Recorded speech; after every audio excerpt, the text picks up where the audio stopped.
Trois grandes pointures de la presse en ligne, mesdames et messieurs, bonjour ou bonsoir selon l'ère à laquelle vous nous suivez.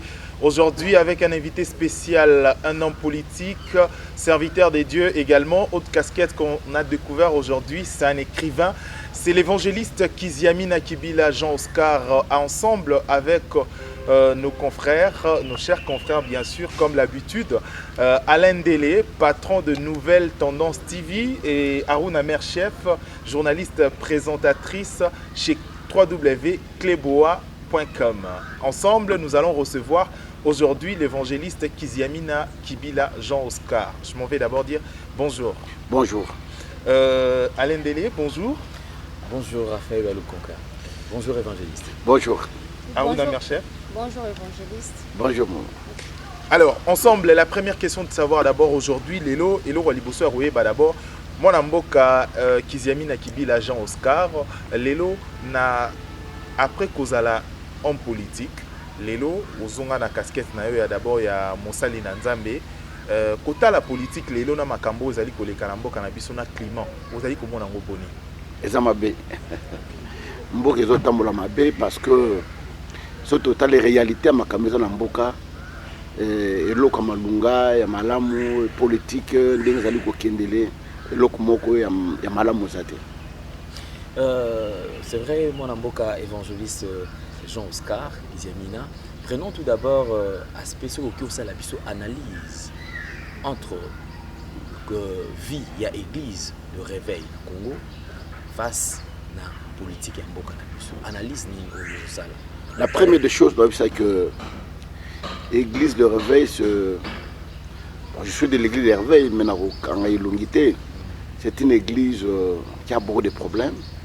Et c'est une église qui ne décolle pas parce que les belé pasteur tant réveil va tangate.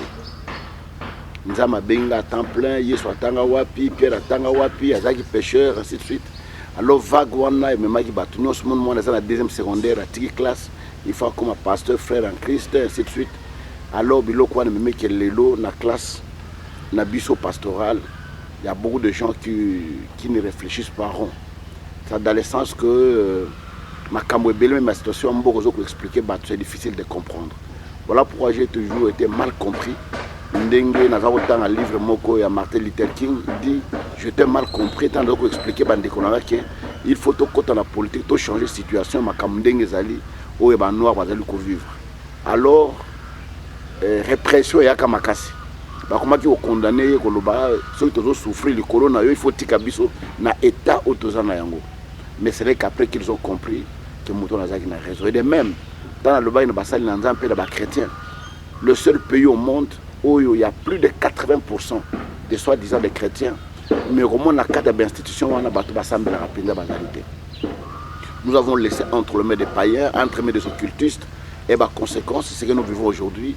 Il y a la corruption, il y a la coquistion, il y a le clientélisme politique, le népotisme. La situation difficile de vivre parce que Mouton a banga Nzambete, Azana Bolumou ya Motote, et nous vivons des situations désastreuses en Mboganabiso.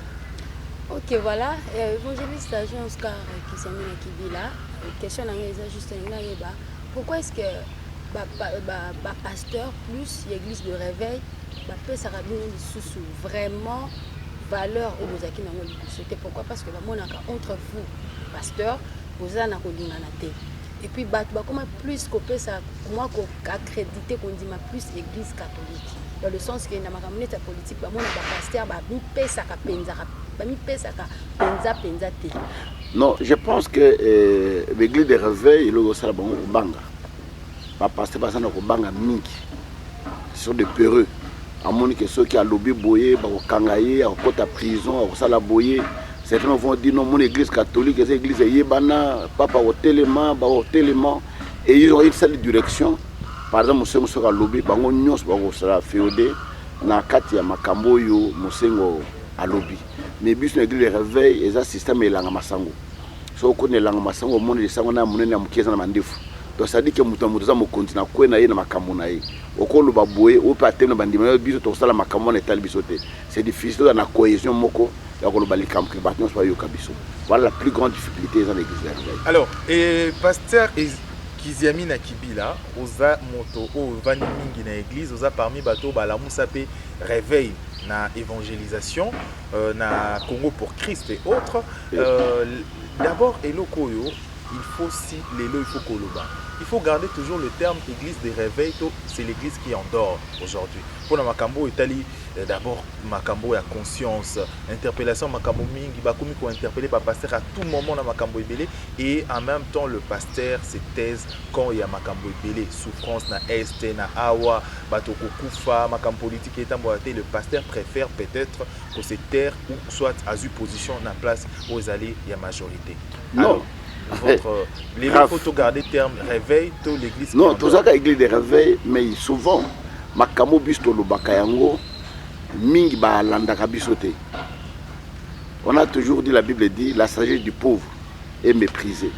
Si vous avez moyen, possibilité, tata au lobby, quand moi je criais, j'étais au Parlement, j'étais parmi les rares où il y a bateau ba boyaka révision de la Constitution.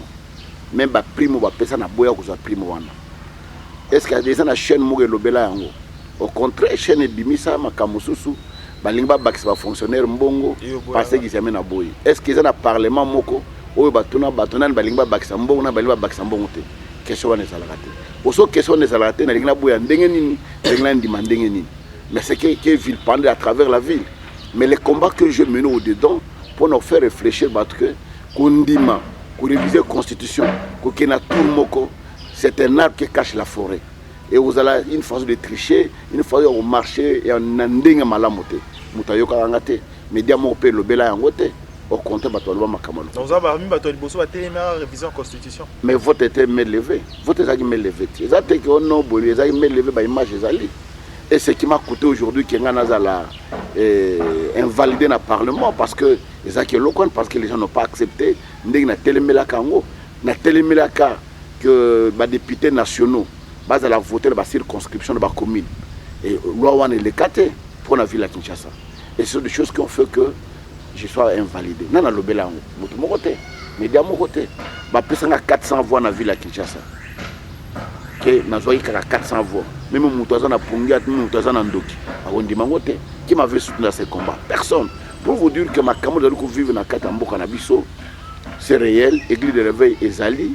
L'église de réveil ne joue pas son rôle. Ne joue pas son rôle. Parce que l'on pas, parce que l'on moi et l'autre va passer bango et l'autre malungate. Et ce qui verra que on va passer wana, na mon pasteur moi dans mon tour à sécaté. Tout là n'a quelque chose qui ressemble aux voitures. So tous les bandas qu'on a vu sur mon côté, tous les l'église tout tongité. Alors finalement pouvoir appuyer à bisser le et le côté. Bref, je pense qu'il va passer le belé. Les gens de Kobanga et Salara Bango pour nos positions moko bien songolo na situation de zona Katamboka. Et si réellement bazali kosali la nzambe, hein, si photo zo hypothèse wana, si réellement bazali kosali la nzambe, pourquoi avoir peur? Parce que tout le monde a Gédéon, tout le monde a battu sur basali la nzambe ba banga raté, kutu mususu batara bango na moto, mais banzimaka parce que ils savent que muta tindinga na mission azali nzambe o ya pesaka mission na munition.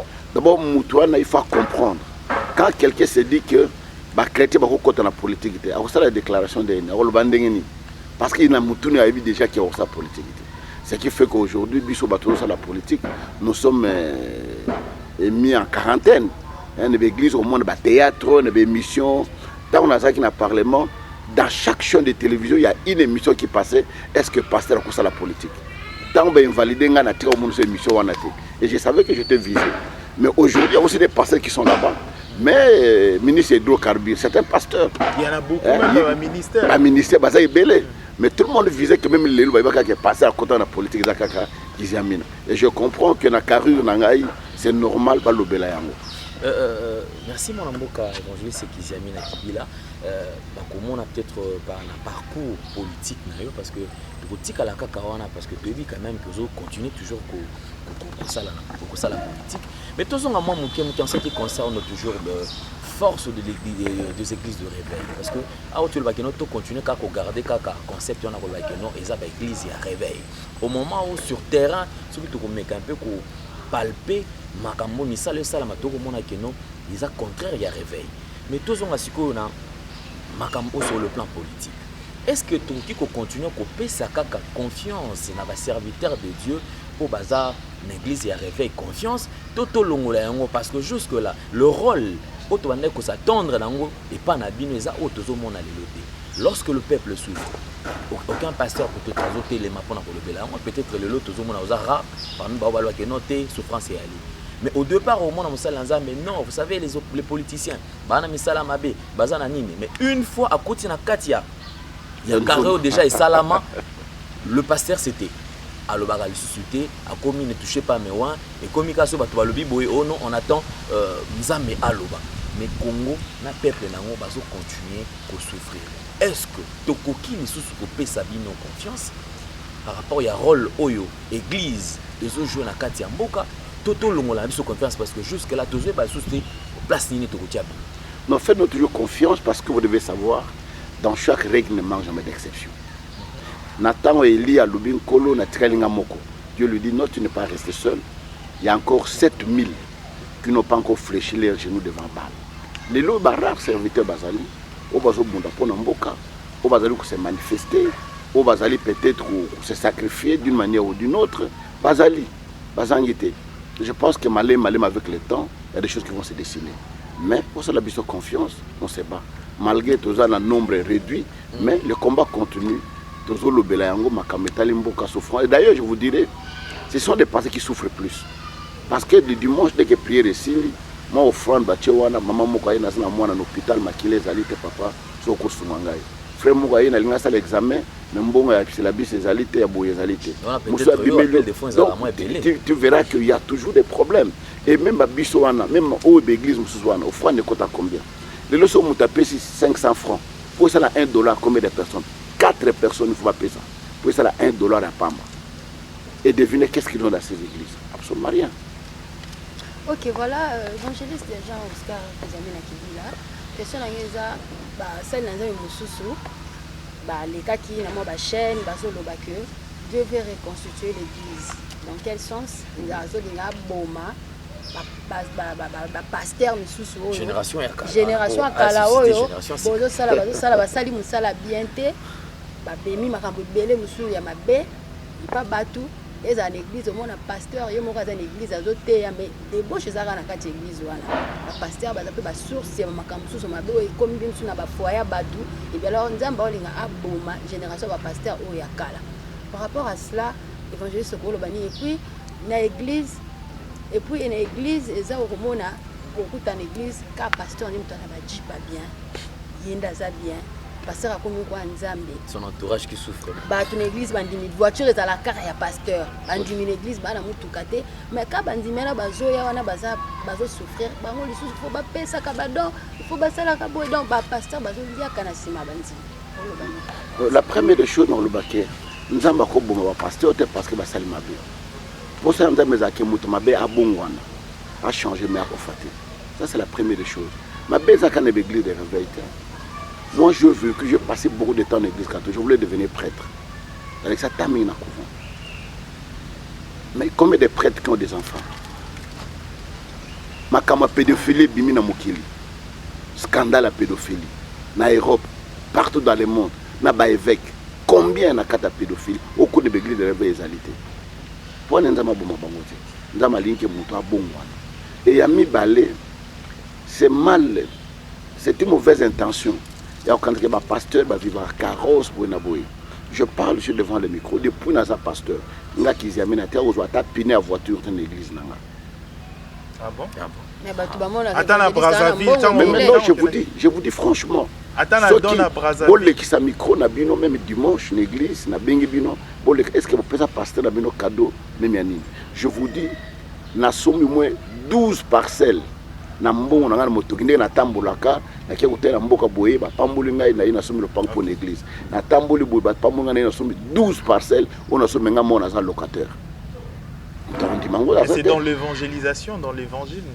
Mais tu vois, dans l'évangile, ce n'est pas que bandimilanga bachagi tunga, bapesinga mbongo na sala boy non. Na tamboli na sala campagne na mboka boy na kena mboka boy. D'ailleurs, je vous dirais, depuis na pasteur na Congo, na tikala kusimba $10,000 te congolais à pesanga. Et dans l'église ngana ila libanda o $10,000 je n'ai jamais reçu. Tout ce que je suis nzambe apambolenga libanda ya Congo na bamboko na ki côté évangile nzambe apambolenga na zumbongo wana na yeko investir na Congo pour la salango mosala na nzambe akata mboko na biso et makami tukawa tout ça nango.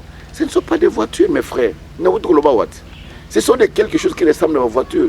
Peut-être au moins pauvre ata pondo et pola et comme ngai. Là pour nous qui toko vraiment so tient moi pilipili et ça bien et baby pour nzala a le battre que baby. Au moins moi voiture pas vu occasion sombi na poto mamuso ça la 15 à 20 ans. Tant on ngona qui chasse ba munité et ça elo kwasika. Quel est ce passeur qui a une voiture na ba sachet azo tambula nango. Azate et au front de na outre le ba awa. Moutazo bina na 100 francs. Et 100 francs à tché 200 francs à tché. So moutazo na 100 francs pour ça la $1 moins 20 personnes. Ba pesi et ça la $1. Et qui n'a pas bamboko na biso na bangola na ba Brazzaville bamboko belé na tamboli. Bon monde que les gens ne vivent pas comme au Congo. Moi le temps aux gens na kata social les années down. Ce que je suis en train de dire c'est-à-dire que ceux qui mboko zo tambola malamuté, social aux gens malamuté parce que l'église na biso. Ba to tout mingi za fonctionnaire. Salaire na bango eza combien? A ko pesa combien? L'homme ne peut donner que ce qu'il a. Ce qui est moraza na ngote, a ko pesa pasteur lokoni. Et ça maman de ba pesa plus na l'église. Même maman ba pesa plus, c'est-à-dire que maman pesa 1000 francs ba monnaie da pesa plus. Alors que 1000 francs on est même $1. Au Nigeria, il y a au moins 7 pasteurs qui ont des jets privés. 7. Bazana ba locaux, ba nini. Quel est ce pasteur ici à Kinshasa? Pardon, pasteur. Oui. Évangéliste, il y a la question de jet, parce que tu as dit que les attaques sont polémiques entre la scène et oui. mais tu pas Sonic à foutre. Il y a un moment. Solo bazana ba jet, tant yo solo lobby que ba pasteur bana ba jet pour vous ako tanga ba bien abino bon na mission bo bien ba ozote pasteur azo ba ngaboye na sana boye na ba jet. Pasteur lelo siko évangéliste lobby que non, je ne sais pas parce que mutu na secret na ye. Oh, on a monité témoigné en c'était il faut que tout le monde. Mais je vais vous dire une chose. Que ce que taliba vie ba pasteur wana bazana ba quartier mobimba. Ngana kaya na Nigeria une fois na tangwana ozomona quartier mobimba za église ya pasteur mobimba. Quel est ce pasteur aujourd'hui qui a une telle situation? Azalité au moins tango za na quartier moko boye bien na mboka mo pauvreté ezali. Ba koyi ko bomoka pour les soso. Tata le panga peso priavi o lamba ka soso. Alors qu'ils aient locomoté. Ça dit que image ya pauvreté za na kata mboka na biso.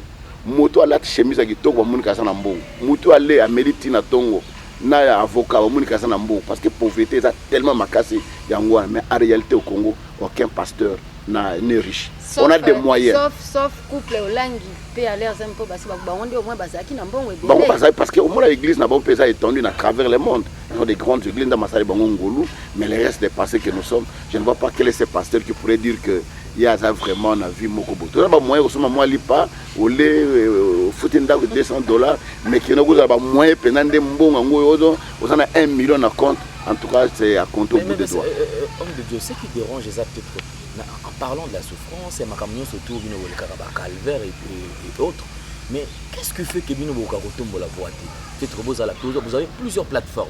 Mais la plateforme, ça dit qu'auto 5, groupe de 5, groupe de 10, groupe de 15, et après, vous ne parvenez même pas à vous réunir afin de dire non, peut-être on a souffrance, non, on a mauvaise gérance, non, on a boyé, et ça, vous ne faites que mais je vous réponds, mon frère, je vous ai répondu, un jour, je venais de l'Europe, j'ai réuni tous les hommes de Dieu, tous les grands, sans exception aucune. Il faut tout ça, la déclaration par rapport à la situation, ils ont la carte en boucle. Mais le bon, ça la texte. Nake na sali composition ya texte ya memo tokotanga na tindeli bango nyos mutu tanga atala soki amendement mo ezali batangi il faut tokuta na jour wana na ASECA. Moi j'étais présent. Tu étais présent? J'étais présent. Ah merci. Batubaki me bele tant to komi na place wana mokola Dieu merci que ye ayaki ozalaki wana je me suis retrouvé seul. À la dernière minute na mon passé Godin pour ça nini aye. Et il me dit même papa viens dans mon qui makambo yo basi mi so touche ko sa déclaration té mais malgré ça na sa déclaration wana ba borelien ngote ba to ba landango tout ça donc d'une manière ou d'une autre pour dire que on prend quand même de courage, on prend des risques d'une manière ou d'une autre mais biso ba toujours ba risque wana c'est nous qui sommes vilipendés même au niveau Europe ba kizamina wana ba collabo ba zolia mbongo boina boye ba tout ça ba biloko nyos wana nous les vivons, personne ne nous encourage. Quelquefois aussi, ça nous essaie un peu de nous donner à réfléchir. Est-ce qu'on a continué notre combat ou on a tic? Mais on est mal compris. Nous continuons parce que c'est pour l'intérêt du Christ. Eh bien, Tozo informé, puis moi, Namboka, Joey Matopé a outil se joindre na biso malgré en retard à Congo Promo TV, Congo Promo TV. Alors Kolobana batak na makambo nyonso on va passer micro pa moi Boka Joey. Kolobana batak na makambo nyonso ekomela yo aujourd'hui. Nerf toujours solide. Moi, je ne réfléchis pas. Moi, on a un apôtre dans la qui 9 mois.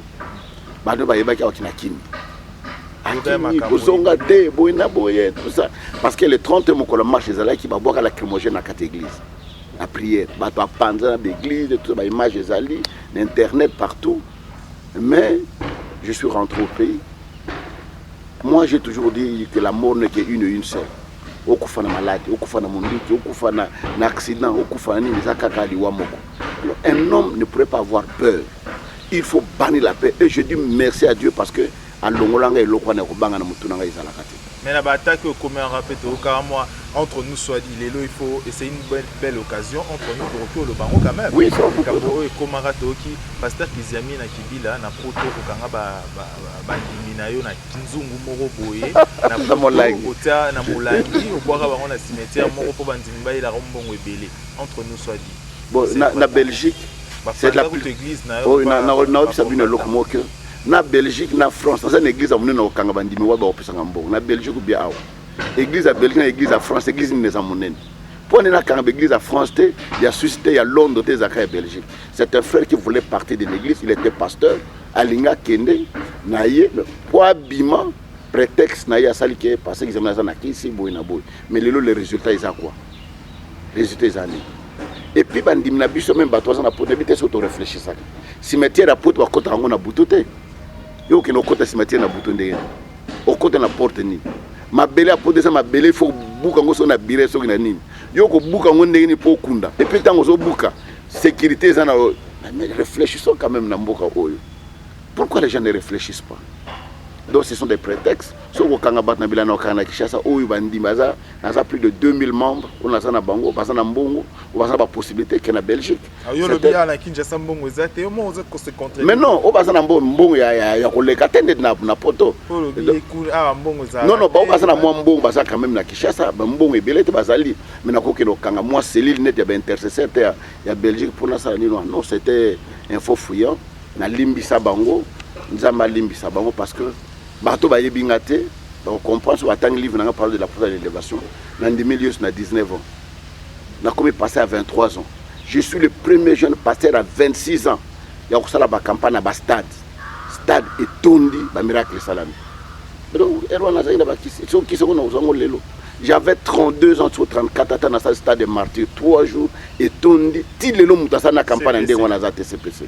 Est-ce que politique est un beau souvenir hein? Non, c'est-à-dire que politique, c'est que je suis en train de dire que les gens comprennent les choses mal. Ce n'est pas la politique qui enlève l'onction. Dans la zone de politique, il y a une campagne, il y a Gabon, il y a Congo Brazzaville, il y a Angola, il y a la politique permet d'élargir un peu l'évangélisation. Maintenant, pour moi, parce que il y a des fois un passeport diplomatique, en Angola, il faut pas refouler.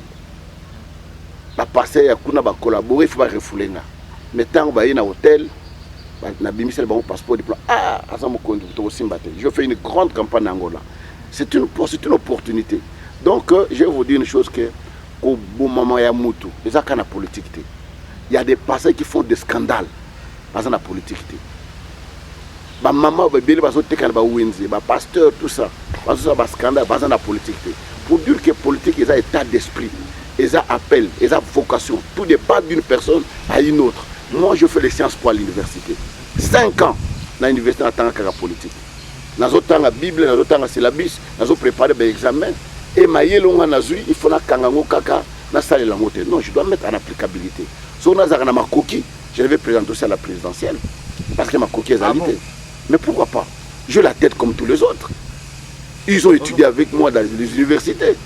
Il y a même des gens qui n'ont pas le niveau à présenter. Et pour moi, je ne peux pas le faire. Donc quand même, aujourd'hui, ceux qui épient s'améliorent vraiment, tu seras... Mais pourquoi pas? Pourquoi pas? Et s'il y a un jusqu'au 13. Mais non, aujourd'hui, ceux qui moi, je calcule. 100 000. Oui, pas 100 000. Il ne faut pas seulement donner 100 000, il faut avoir des moyens de faire la campagne. Au louer jet, au commune Matadi, au commune Mbujima, au commune Kananga, au commune Bandundu. Il faut avoir des moyens, il faut calculer toutes ces choses-là. Il ne faut pas aller par aventure. Évangéliste Kizamina, d'abord Mbote. Merci. Et puis, indépendamment, il y a bonne foi, il y a bon embouteillage, je ne sais pas connaître moi léger retard. Mais, dès qu'on a continué à vendre, ne va pas prendre la balle au bon, qui aujourd'hui le Cambouya n'est pas très particulièrement des collabos. Évangéliste, la casquette na wana politico-religieux, surtout bien en Bongo, pour être sincère avec vous-même, et puis na bateau boîte la biso à travers le monde entier. Soyez ba motoune tout nami, comment se porte l'évangile, les lots na mboka na biso, et puis comment se porte le pays.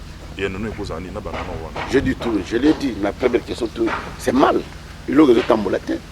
Politique ils ont tamboula malamoté, église ont tamboula malamoté. Les gens oublient que l'église est un libanda ya mbokate. La Bible dit votre bonheur en dépend du pays dans lequel je vous ai établi. À livre de Jérémie. Ceux qui mboko ounzamba tchiwe zamabe, et un peu aux mabe. La preuve est là, le transport des alités.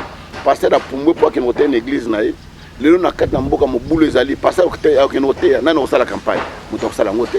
Il fallait mboka ezala malam pour nous setamboula malam. Mais évangéliste, surtout sur moi Sima, na début des années 90, l'église est là qui multitude n'est pas les lotés. Mais bah merci il y a époque où on a en tout cas les années n'est pas retenues n'est commis les lots d'église est commis et belé pratiquement dans toutes les rues comme on a 5-10 églises voire même dans l'avenue Moko. Plus l'église est commis belé, des lots peut constater dépravation et bah merci commis les sous ma casse. Est-ce que sincèrement il peut nous traverser dans l'esprit tout que l'église a failli dans la mission? Non, l'église n'a pas failli, mais les gens ont échoué. C'est la pauvreté qui fait ça. Et ça, j'ai toujours dit aux gens une chose, je le répète aujourd'hui. Les lots sont mis salaires au Congo. On a société les autres engagés un salaire à $1000. Pour la société, un salaire à $800. Il y a des pasteurs qui vont fermer les églises qui vont aller chercher le travail. Parce qu'ils ne sont pas appelés. On dit que l'église a un culte à 12 heures, n'est-ce pas? Bah, ça laisse au séminaire, on a 6 mois, chaque jour, il y a culte à 13h, culte à 13h, Moutoupe à 13h, attends que le Kamusala. Non, c'est-à-dire que moi je félicite cette église-là. Dans le centre qui est à Tongo, Moutou a Musala, na Tongo a Musala, ou a Musala est article na culte à Tongo, a Musala, ou a Outa Musala, soit rien à 13h, ou côté, à Yoko culte. Donc c'est-à-dire qu'ils ont essayé un peu d'harmoniser les choses pour le d'attendre. Non,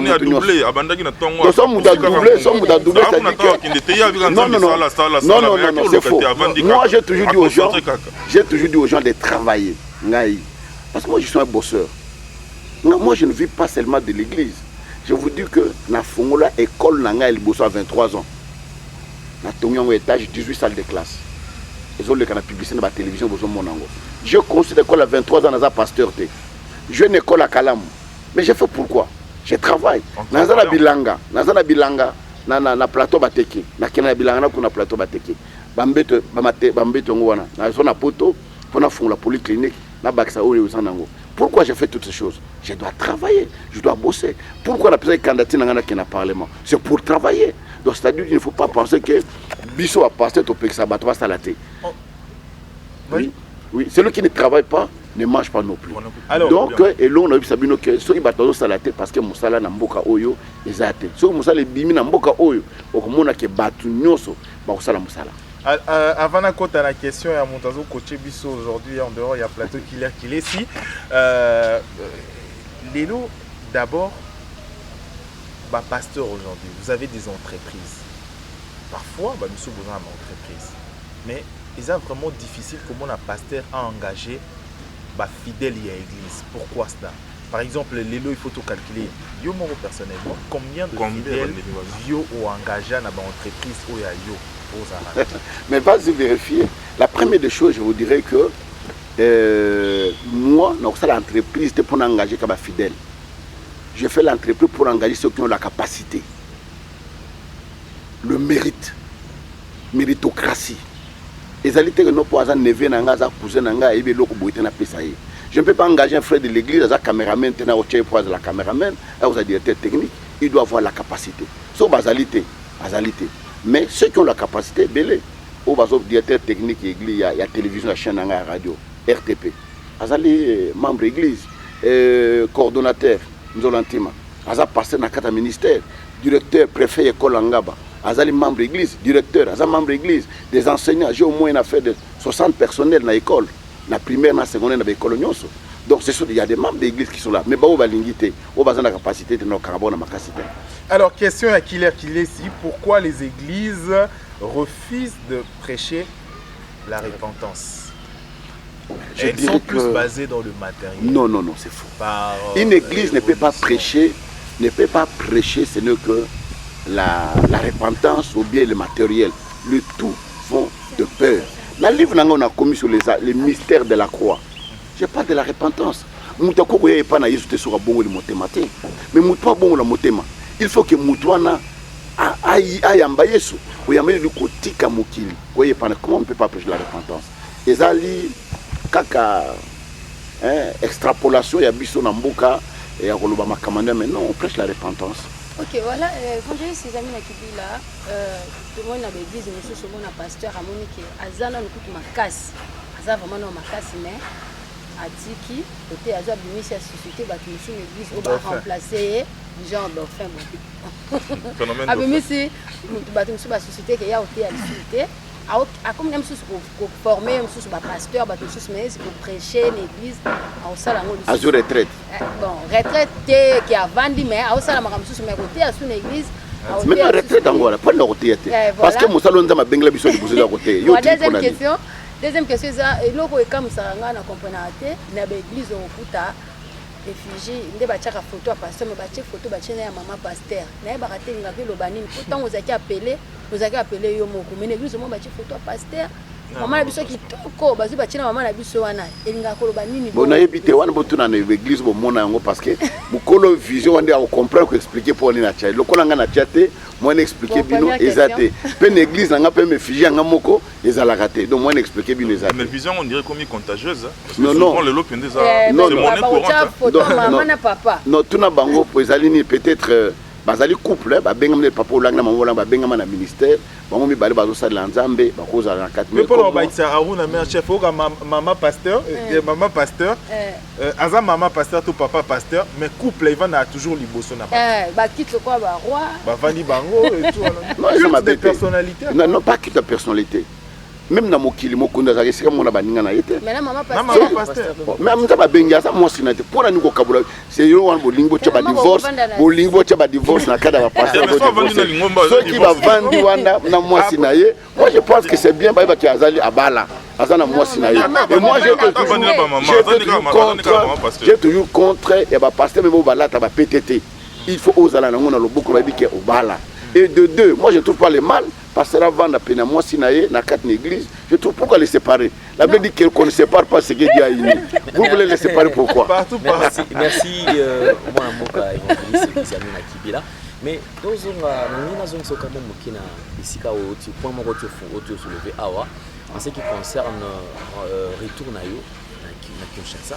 Lorsque vous avez il kosangisa basali nzambe surtout enfin que bon neka ko lever voix to ko tombola mongongo pona tina na koloba non na mabe ozolo ka kati ya mboko to pona ko lakisa ki boza na bomoko na peuple to kutana na bandal esika o isimba ka penate parce que tika enfin tika la yo moko zo ba suste ko banda wapi osuka wapi mais quand même na courage tu apprécier courage parce que zo quand même maloba puisque vision ça la qui déjà tous on a kati na vision na yo wana.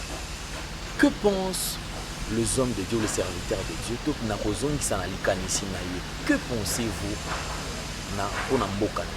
parce que le lot, c'est que vrai, le Congo traverse un moment très difficile et puis le pays c'est tout dans un état chaotique. Tous on a besoin de passer dans Nzambe baloba, Nzambe azoloba nini pona mboka na biso. Toko kende wapi. Lokolo zo ki pe likaniswa na tango zoni bosolola. Pense que likaniswa na otikala kotika ngote. Yebisa biso pona likaniswa na osuka wapi.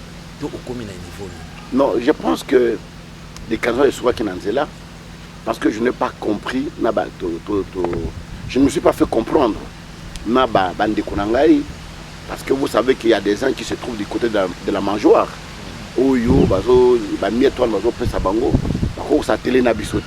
Voilà pourquoi déjà passe. Deux personnes ne peuvent pas marcher ensemble ceux qui ba yokanité. Donc c'est Moukio Batikali, il y a toujours marché Moukio, ce qu'on peut faire, des gros bunda, qu'est-ce qu'on peut faire dans Katambo Kanabiso. Donc en bonne macacité. Je me rappelle dans Ebandeli, en tout cas, ils allaient moi pas si pour outik, tout réfléchir, ma bolongo na yo. Alors, vision déjà ils allaient kana. Je pense déjà ceux qui nous ont appelé ce vision, qui peut repérer ça, qui peut repérer ça provision. Pourquoi pour arrêter les conditions? Pourquoi est-ce qu'on a mis à l'obacé? Nous ils ont continué. Tel que l'élo, naza na réunion na pasteur na Mombele. J'essaie un peu de conscientiser. Moko na moko solo na bango, tambola comme mekamuke, mais na cadre RSC. Na cadre il y a au conseil des églises de réveil. OK. Alors, si quoi yango tous on a ce qu'on a au Italie, mboka na biso. Kanisi ni pour na mboka parce que tout comme quelques mois des élections. Parce que tout le monde les églises catholiques bango bazo telema toujours bazo mekana puisque ya koloba to ko ningisa pe moi côté wana sikoyo yo lokolo za na vision na likanisa nini pona mboka na biso. Bon likanisa zali que toujours c'est d'abord les chrétiens toujours qui une élection de voter utile. Qu'on conscientiser bango voter muté parce que au plus t-shirt ayo au plus lipa après celui par les lopa monde za pendant 5 ans pendant 10 ans 12 ans. Parce que tu as évité l'élection, alors il faut voter, toujours conscientiser Bango, qu'on l'accès Bango, ce qu'ils peuvent faire. Ok, évangéliste qui amène à Kibi là, les gens là, question ça référence à vous déjà juste pose à idée, peut-être que pose à pour Talaki en hauteur, il va quitter, et ça juste pour de quoi est-ce que je veux parler. Déjà la jeune moko, bon petit frère par rapport à Bino, les chaînes, les réseaux sociaux, la chaîne de télévision, pas les caca, évangéliste Roger Baka, à l'état qui n'a dit la chaîne est belée, à la TV n'a dit ah non ça qui liwa, il y a couple Olangi, Marambo belé, mais les sous sur le lit, aïe pour na aza contre ma faux pasteur combat na eza l'église et Kangama. Par rapport à cela, il est n'a eu l'impression que moi je suis d'accord, l'église m'a fait Kangama. Nous avons campé l'église, parce que la Bible lobby, na ya mabe na malambo tirango ekola. Kolo nango tango ya ivre na bleu école ensemble, ya rebane ko longolango. Les deux a pas à comprendre que les alliés boé, les alliés pakala. Bah toi comprendre, bah ba kanzeti na mboma yango. Sauf que les Congolais aiment les matu vu. Na benga na pasteur mon na chaîne na télévision. Il payait $800 par mois et c'était le seul pasteur. Bon bah tirer ba foutre à 300 200, ça lui payait $800 par mois. Qu'est-ce qu'il faisait? Aïna bandiminaye, va na kata voiture, il y a un plateau, bandimi va na voiture, va so bengaye, nazo bonde la pona mutu mutu na voiture, papa ezanga na vana masina, et comment les salami nanda kunangaye, papa ezanga bona za yubela bo tout ça. Et quand on me l'a dit, je vérifiais, j'étais correct, je l'appelle, je dis banda lelo pour les gassous na chaîne de télévision na ngate. Allons à la chaîne de télévision malgré il payait. Donc ça veut dire que nous avons vraiment la rigueur dans ma caméra Moussala en Zambie. Je ne m'amuse pas avec les lèvres de Dieu. Quoi que les gens peuvent dire tout ce qu'ils veulent, mais ma caméra me la sakana. Je donné toute ma jeunesse, Tilelo, dans Moussala Wan. Nako ondimate que Moussala Oyo, les Russes au l'église réveillée. Nous sommes les pionniers. Autour de la campagne minene pour l'église réveillée, Banambo, qui est l'église réveillée pesa na Congo. Et de notre vivant, tout le monde Moussala Oyo Koufa. Donc il faut accepter en côté. Malgré les combats, mais nous continuons à agir et à faire quelque chose. Évangéliste Kizami na lina paraphraser le mot qui on a l'ende la lobby atuni motuna nzambe a lobby nini nzambe azoloba nini c'est le mot très capital parce que lelo on a l'impression que nzambe a remis le en fonction de l'environnement parce que tout tambo na mangomba lelo yoka kuna nzambe a lobby voyage nzambe a petit message ba visa ezo sopa na bona le visa c'est-à-dire égal pour tout. Non, c'est la pauvreté. C'est la pauvreté. Et ça, la bâton de Ngwana, les lots congolais, ceux qui ont fait moi quitter Nanjil. Qui est au Sabat, Moutaouton a été de ceux qui ne wap. Parce qu'on compte à Kagame, Bazo qui est en fait, Bazo qui est en décat, Tobi Maka, Plaza qui boit Rabisbo, qui boit Rabisoka. C'est le problème de la souffrance. Dans Angola, c'est difficile. Au monde Angola, on a un problème, il y a visa comme extraordinaire pour voyager. Parce que Bazo les malam. Na Kenya na Gabon, au monde a Gabonais, d'ailleurs, au monde a un exil, Kuna Namboka, Nabaputuan, Bazar rare. Si les Congolais pensent à sortir, Makamba visé Zali, Aurelia Soso, Aurelia 3 fois, c'est la pauvreté, c'est la misère. Et Batomon qui m'a été Benda Batonde, Yangoana. Il faut ouvrir toutes ces choses-là. Mais moi, je ne peux pas mater là ces choses-là. Ce sont des choses éphémères.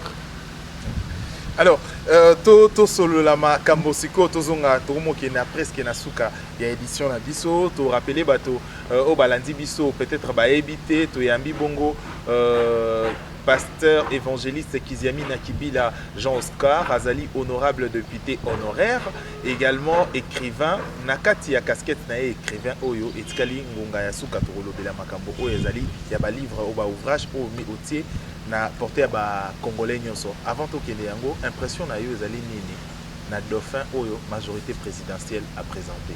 Vous êtes un homme politique donc eza droit na bango eza je ne sais pas pourquoi ça doit faire une nouvelle, je ne sais pas quoi que ce soit. C'est normal. Le président Kabila est arrivé à faire un mandat, il fallait présenter Mouton au succédé.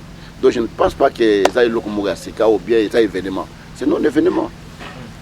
Non-événement. Aujourd'hui, le président s'est décidé, on s'est retiré déjà. Et le non, il ne se décide pas. La Constitution dit qu'après 2 mandats, il faut s'annuler. Mais en fait, après 2 ans, apparemment, Dauphin Ngouabando s'est présenté. Est-ce que le Dauphin aujourd'hui, au Moni Lelo va présenter, est-ce que aujourd'hui, la présidence, son profil répond quand même à des critères?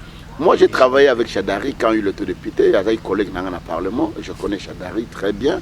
Devant 5 ans. Et puis, en 2012, j'étais réélu. 4 mois après avant que je sois invalidé. Dynamisme. Il peut faire quelque chose. Mais moi, je pense que c'est un arbre qui cache la forêt. Et moi, je ne pense pas aux élections.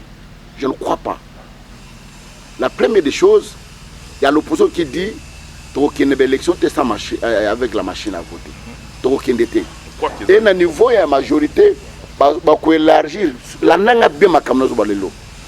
élargir la situation en octobre. Il faut vendre la machine, il faut vendre tout solo. Et il faut vendre la machine. Si vous avez un mois d'élection, vous pouvez avoir temps pour imprimer un bulletin. C'est-à-dire qu'il y a un et opposition, comme nous n'avons pas de personnalité, nous n'avons pas de gens qui ont la tête sur les 2 épaules, nous allons négocier le gouvernement Yassika. Donc, 3 mois ou bien 6 mois, donc il faut que le gouvernement Union nationale pour préparer la transition et l'élection. Transition sans cabine. J'arrive. Donc, il y a une situation. Alors, il faut soit l'élection, vous allez contester. Tant que vous avez contesté, le cours suprême a annulé l'élection. Vous avez une année pour qu'il y ait une élection. Ça veut dire qu'il y a beaucoup de pièges qui sont tendus dans la carte de l'opinion. Mais il faudra, dans le BMA opposition aujourd'hui, absence de Moïse Katumbi. Non, ils ont démontré que le pays n'est pas démocratique. Bobby, c'est pas un Congolais, Bobby, c'est un Italien. Mais il a été gouverneur pendant 10 ans. Il a été élu député national, élu député provincial dans le Congo. On n'a jamais entendu parler de ça. Les lots sont qui ont pénétré moto quelque part au Angolais. Pas papa rwandais, burundais, ça c'est des faux fous. Même ça, nous avons des présidents à travers le monde où Obama, il est kenyan. Mais il a été pris aux États-Unis.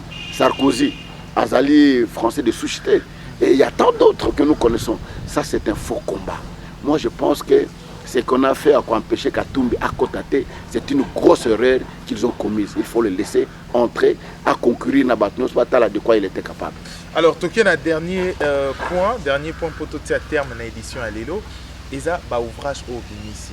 Enfin, d'abord, qu'est-ce qui vous a motivé Lelo au coma? Parce que tout le monde a un serviteur de Dieu, ça va rappeler vraiment trop dans le coma. Vous avez mon cœur au coma. Qu'est-ce qui vous a motivé d'écrire? Vous êtes un évangéliste notoire également. Non, moi je suis d'abord, je suis un intellectuel.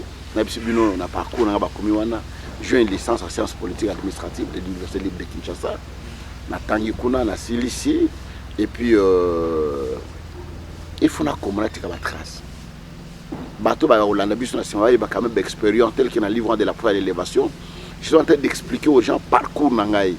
Je suis resté orphelin de père de mère à 8 ans. La vie n'était pas facile. Dans un van nanga, dans un tanga na matete, na kena makolo na mata taxi busté, na longa wana kenika fufuna boamanda, pour na zombo na futa classe Nangaï, na bandi ministère ban ezalité, tous vendre du cola ba brique. baba liboso ba pesi biso pas vraiment mutuka babwa kana Saint-Luc to que démonter baba wana mutuka ezali te pousse ezate toujours baba na Saint-Luc na rond-point ngaba parce que bana groupe de prière et aujourd'hui nous sommes ce que nous sommes. C'est un exemple à montrer à ceux qui sont derrière que la vie c'est un combat. Ils allaient au Kangama côté, ils allaient au Vandate, mais il faut se battre pour être ce que tu penses être. Parce que le batebile ba envier abiso. Aya wa mona ki zamelo tamona na jeep, asana ndako, asana boye, mais bi parcours te. Expérience wana yeko pesa ba mususu makasi. Yeko yeba ndenge ko bunda na kati na vie, kozela te que vie eza cadeau moko boye, ba kido na kati plateau, ba yeba pesio au vani non, la vie c'est un combat. OK, voilà. Je crois que c'est là si qu'on le voit car sur base de ce qu'on a besoin il y a livre pour son procurer na moi puis à quand est-ce que évangéliste a beaucoup baki si on a tiré non bon ma nzambe musambela kaka mais évangéliste to ngo tambola katambola ko netima retraite moko vandi o susciter pe mutu mususu abimi pe pona beglise belé so to bandi otanga tanga to mona ke bato kalana basa sute to ke na bete to mona ke yemoko susu azarate osali pe makambo osali pe belé nyonso tambola ba koko monisa ba vego tondi sa ba stade o bato musu basala te to ko pema o super retraite OK na honneur moko bien pona si moko ko sala campagne mo bato pe ba yesu Non na honneur na yo non. Donc autant que je vis, autant que les gens ma kasi na au continuer tala ba c'est rouleau ko qui sont 92 ans. Na so connaît au évangile. Bon biso ka ba cinquantaine na tika musala nzambe pour année. Je veux continuer. Non, pas musala elangeza monene te. Ka oponika na même l'église na ngana na mona 80 églises na mokili. Est-ce que mona tene l'église nyoso wana? Na sana bana baza préparer. Oyo o azozwa sana makasi na musala batinga mutu makasi te. Oza mona na ngati kana tindika ye. Oza collaborer na tindika ye. Oyo nzamba chakat na mutu ngo moko ebimaka bato molike non oyo asana eloko nzamba. Et bon livre so bato balingi ba sans procurer. Ba livre et aux na alimentation et belé to tient ba supermarché mais pour le moment au consomme ngo na ministère de la puissance, l'église na yolo na capella. Il y a un deuxième livre on a commis le mystère de la croix. Nazo la sabatne ni yeso botana ekulos. Comment il a accouché à la croix et qu'est-ce qui s'est passé à la croix. Na lobé la liboso ndenge yeso ba tie flèche na mopanzi mai bimi pe makile bimi. Et ça même phénomène à moi sinon c'est un bota d'abord poche des eaux et parce que mai bimi makile bimi pe moi na bimi. Mais pourquoi pour na yeso pe et ça la marana le makile bima mais mai bien pe makile bima. N'expliquer en un livre oyo pe n'expliquer pourquoi ba là c'est que yeso couronne d'épines. Ba ko ça la couronne ya papier, ba ko ça mais épines pour nani. Nzama la clé que ma bec ko bota nzube yeso alungula ka late on mutu pona o laksana batu que lelo malédiction na binonga na lati yango. N'expliquer na kat na livre oyo pourquoi voile tant yo za gangi ne kulusu voile ezaki na temple parce que ko buta likolo tina se o le banana se e mata likolo me bandi likolo ekiti na se. N'expliquer na kat na livre oyo pe n'expliquer na livre pourquoi yesu yemoko azali mbeka donc offrande et yemoko azali sacrificateur pour na nini et salamaka. Et n'expliquer ma kamwebele na mystère de la croix na livre oyo un troisième livre qui est sorti dans un exemplaire dans l'église qu'on a les acquis de la croix biloko nini tozwa na kufa na yesu nekulusu alimisa masumu na biso après biso vie éternelle et abikisa biso na ba potin tobika n'expliquer donc j'ai écrit 3 livres où ils ont déjà sur le marché et le 4e livre je pense Robima à la fin du mois oyo sur les 21 principes de la réussite. Ndenge nini mutu ko réussir na vie. Ko réussir na vie ezali magie te. Ko réussir na vie de mutu ezali te otanga mingi. Ko réussir na vie ezali te outa na famille mo riche. Il y a des principes où mutu sengele asala pour y réussir na kat na vie. Et le dernier livre, est-ce que vous pouvez me parler un peu quelques lignes quelques principes. La première des choses mutu ali ko réussir na vie, il faut y s'appuyer par nzambe. Appui sur les terrains. Si on s'appuie par exemple dans un noko, dans un papa, dans un mbongo, à tirer biso banda ko sale boyer, so papa zate un jour biloko na ozalate. Famille pe muso ba botoli yango. Mais muto s'appuyer pas dans nzambe, parce la radio suite. Ya mi balé, il faut avoir une pensée positive. Quel que soit ma camouflage au monango, de manière négative, mais il faut on dit ma correction. David a commis le bossa gola, le bossa moi na moké. Il dit non, je combattrai avec cet homme, je le tuerai. Positivité naïe et c'est là qui a réussi le combat. Lui qui était berger, aïbana koyibana kat nambo kamobimba. Troisième principe, il faut éviter la peur. La Bible dit, quand vous irez en guerre contre vos ennemis et vous trouverez un peuple plus nombreux que vous, vous ne les craindrez point. Car l'Éternel votre Dieu est avec vous. Kobangate, mboko mosale zalite, na kusala ndenge nini, na zana boite, non. il faut oser la makasi. Pour ça, oser kobanga, kondima na yo et kokweya. Jésus dit aux apôtres, bobanga ki pour nani, homme de peu de foi. Pourquoi on le peuple va nakimi à pierre, pourquoi on tombe le mai, mais bobanga ki pour nani. Et cinquième principe, na yo kolobla, na tini etali la détermination de soi et la discipline. Na vie au cours réussir tout ce qu'on a discipliné. Donc il y a beaucoup de principes. Oh, il a commis un livre. Et le dernier livre que j'ai écrit, comment réussir la traversée, comment réussir la traversée de la tempête. Merci évangéliste et puis félicitations par rapport à cette nouvelle culture parce que les amis mingi penza na côté ça na nzambe congolais penza té parce que moi personnellement il ne peut pas écrire ce qu'il ne connaît pas. Parce que il y a eu aussi d'autres serviteurs de Dieu au peu bazalara makasi mais les lots ba trace ya té. Par exemple car il y a le fait Haïti na bala et Sonan au tout monde a ça la pe marambe belé au yo posa na nzela na modèle na yo wana. Alors deux ans na moi trace on a père na bino tout le monde a le bi puisque ça dernier point na biso de la poussière à l'élévation na moi père a photo ça pendant na moment ba début à gloire na gloire pendant bandi au kasi wana pour photos au monde on a déjà. Alors deux ans de la poussière à l'élévation on a toujours dit qu'il est difficile difficile il y a ça l'effort pour au matin au comme na sommet mais très difficile de se maintenir au sommet pendant longtemps.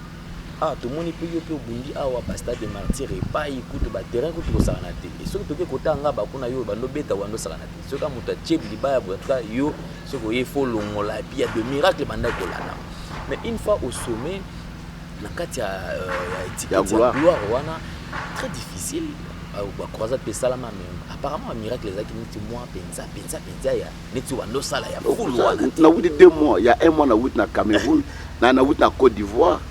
Ba miracle ça na batnos baso benganga baso kama un sourd de 35 ans a lobby correctement ils ont dans la télévision wana ti témoigner ça mamoza maintenant je vais expliquer yo to mesana na déjà na makambo wana ya chaleur moi je vous dis que quand les gens voient que les gens tomber ça c'est un miracle des petits enfants kokweya ta mwana mukache le beaucoup mutakweya mais le vrai miracle hein oyo même magicien ko salaté parce que banana boto na collaborer na yoka na teono magicien mo katambusi koka to ka magicien abimisi mbongo na poche magicien sali boye abimisi pigeon mais on aveugle boye aveugle la moni na tira au mona ngote ça c'est le domaine de Dieu et la magicien ni ba bengi akutambusa koka te évangéliste wana tokona na kana kato moke olindisi na moni wana japona kosukisa na pona nga oyo na ngai na loba lokolo bi déjà okomi déjà na élévation comme déjà le comité oui mais na oyo tali mingi succession c'est-à-dire après yo a oto le ba sur dauphin ba misa motomo boy mais très souvent comme na problème une fois au lembi tonza mazu molimo na yo désordre côté na quatre église et il y a de quoi même tout le monde a que non église existait sous motona mutabendi paroisse na ye et comme y a est-ce que okoki pe orienter bande côté etika la pe culture ya sika soki mutu azate makomi déjà za la ke nonga na zala pété dans la vision et que continuer boyer ainsi de suite. Oui, il faut voir lire les statuts de Jean. Biso toza défini na quatre statuts na biso. Ils ont tellement défini na quatre statuts na biso dans le sens que jour nga nazalité les comités de l'église s'unissent. Ce nga na choisir mututé, il y a une mort subite qui m'arrive, l'église s'unit pour choisir parmi les pasteurs qui on doit remettre ces responsabilités. Parce qu'il passe en trace à ceux qui sont alliés, bon, ça me pose un problème parce que j'ai toujours dit aux gens une chose, chaque mois na musalate parce que ça mois na yo. Personne na musala na moto yo, ata aux alliés musalati kala. Donc on connaît l'œuvre de quelqu'un après du wanaye. Asala ki musala wana ndengeni. Et je ne peux pas laisser le travail à ma fille et à mon fils aujourd'hui pour détruire ma passe nous sont na moni pour musala comme place commis. Ce qui nous a ma poni moi na nga on a beauté biologique pour na musala gloire au Seigneur à continuer. Ce qui nous a ma poni bana on a beauté na molimo pour pas continuer na musala gloire au Seigneur. Je ne peux pas imposer pour dire tel va conduire le travail. Non, je ne peux pas le faire. Wana mutu nanga la preuve en que le ministère nanga moi je suis de Bandundu. Donc mona d'abord secrétaire général ou adjoint nanga il est du Kivu. Ou Aza adjoint, secrétaire général adjoint, il y a ministère Nangaï. Aza Moutetela, il n'est pas de Bandundu. Mukambe ba maman nyos ministère de la puissance. Mama King azali mutaba Congo. Mukambe ba papa Mbadou, il est de Bakongo, Aza Mouyombe. Mukambe intercession, il est de l'Équateur. Moutasimba finance église. Mokaza Moutakisangani titulaire Aza Kisangani. Yami Balaza Moutamaniema. Vous ne trouvez pas dans le statut dans le nord, mon Batabandondo, école Kizamina Boinabo. Pour moi, c'est la méritocratie. Pour moi, c'est la méritocratie. Donc, ceux qui n'ont qu'à je ne sais pas. N'a quoi inventé baton soutien na mérite. Donc, Oyo, Balouba Bazali, parmi les personnes à Tina Napoto, Oyo Nabimisa, il y a des Balouba que j'ai envoyé, mais je n'ai jamais envoyé un de mes frères, un de mes cousins en Europe. J'ai envoyé 5 pasteurs. Oyo Natina Bango Napoto, installé Bango Napoto, un membre de la famille Nanga Moroté. Pour dire que la Pounangaï, c'est la méritocratie. Aux hommes mérités, parce qu'au temps où on a pasteur, la carte, et je fais partie de certains pasteurs dans le ministère Nanga. Et mon propre jeune pasteur qui habite chez moi à la maison. Dans l'ongole dans le ministère. Il est là dans Kunanga. Voilà. Avant Nanda Kunanga, avant Nanda Kao. Azali Penanda Kao. Dans l'ongole. Merci. Tourner pratiquement dans ce quand même, moi, préoccupation, très rapidement, en tout cas de manière survolée. Il y a un dicton morobo, il y a une la lettre pour nous trouver vraiment péjoratif. Oui, le bac. Pour cacher quelque chose à un noir pour le Bongo, il faut le mettre dans un ouvrage. Nous commis, oui, on veut bien. Les élèves ont une initiative à vous encourager. Vous assurez certains que le message est écouté à Nakati et vous allez suffisamment capter. Non, et c'est ça notre difficulté. Dans le livre Oyo, on a plus de 1000 exemplaires dans la Côte d'Ivoire, dans la séance Moko. Dans 3 jours, on a été dans la Côte d'Ivoire, on a plus de 1000 livres. Mais à Kinshasa, même l'église, on a 100 livres. Voilà, c'est ça. Parce que notre culture, on ne lit pas, mais je pense que d'autres personnes pourraient en profiter. Peut-être dans Mogomo, Wazotanga, qu'est-ce qui se passe. Il y a même des gens qui commandent ces livres jusqu'à aujourd'hui. Dernièrement, il y a la maman de Yves Kissombe qui a suivi quand j'expliquais à la télévision, a dit chauffeur, mais il a consommé les livres. Et elle m'a invité chez elle à la maison. Le papa n'a pas de livre et puis c'est un moto passé. Parce que ma camozo loba, na 4 livres, na tuni est-ce qu'ils allaient vrai ou bien ils allaient histoire. Mais ça ma camozo loba il a vu la Kinshasa. Il me dit mais comment na niveau là qui tu es arrivé là où tu es arrivé, je dis c'est ça vous comprendrez que si ton Dieu est mort. C'est le slogan des CPC, non, c'est nostalgie, hein, c'est vraiment nostalgie. Je pense qu'il faut revivre Bablo Congo. Si ton Dieu est mort, essaie le mien. Et là, vous avez te mêler. Mbongonde, pour ça la campagne, la dernière campagne que j'ai faite, la 2015, c'était 300 et quelques $1000. Offrant de Bimi 30 000, sur 32 000. Alors, de 300 000 à 30 000 pour que ça ma casse pour préparer campagne. Le plus important, ça dépend. Offrande qui va gagner, mais son bon exact au gagner les deux vont de peur. Il faut dans la salle campagne à 300 000, on a gagné à 500 000 et puis ma casse dessus au constituer pour ça la campagne dans 2 ans, dans 3 ans. Maintenant aux une il faut ça sur 10 ans. Pour préparer la campagne, dans l'entretien, il faut la campagne des alratés, alors que l'art, et la campagne des associés. Et tant on a si ton Dieu est mort, essaye le mien. Ça y est que Dieu n'a différent, on va dire, on va dire, on va dire, mais c'est ça, on va dire artificiel. Justement, parce que sur le tangi, je ne sais pas. Il y a une erreur qui a été faite ici. Na Komaka, si ton Dieu, Dieu wana na chango minuscule. Si ton Dieu est mort, les âmes minuscules, et c'est le mien et les majuscules. Parce que le mieux, c'est le grand Dieu qui nous meurt jamais. Alors, c'est pour dire même un slogan, il y a des choses où Batubaroki qu'on pensait toujours à lui. C'est à travers les ouvrages également, et puis ce qu'il a pu faire, Nakati à scène politique et autres. Mesdames et messieurs, ça n'est fini pour cette édition qui a connu la participation. Il y a Mwanamboka Alain Délé, patron, il y a Nouvelle Tendance TV et Aruna, maire chef, il y a Cléboa, www.cléboa.com et également il y a Ndeko, Joey Matopé, au Azali, il y a Congo Promo TV ensemble, na coaching, il y a Ndeko Killer qui est sur Azaki, Libanda ya caméra, ensemble Toyambaki Bongo, l'homme de Dieu, l'évangéliste Kiziamina Kibila, Azali, honorable honoraire, également écrivain. Un candidat cette année encore. Candidat cette année? Oui, j'ai déjà proposé. Ah bon, circonscription. Namouamba toujours. Oh, courage, plein succès. Espérons que tout le monde a un parlement. Il y a mis balai, mais parlement a mis balai en Ozani. Candidat. Quel candidat? Merci, mesdames et messieurs. Tokutani prochainement pour une édition Moussoussou. Au revoir.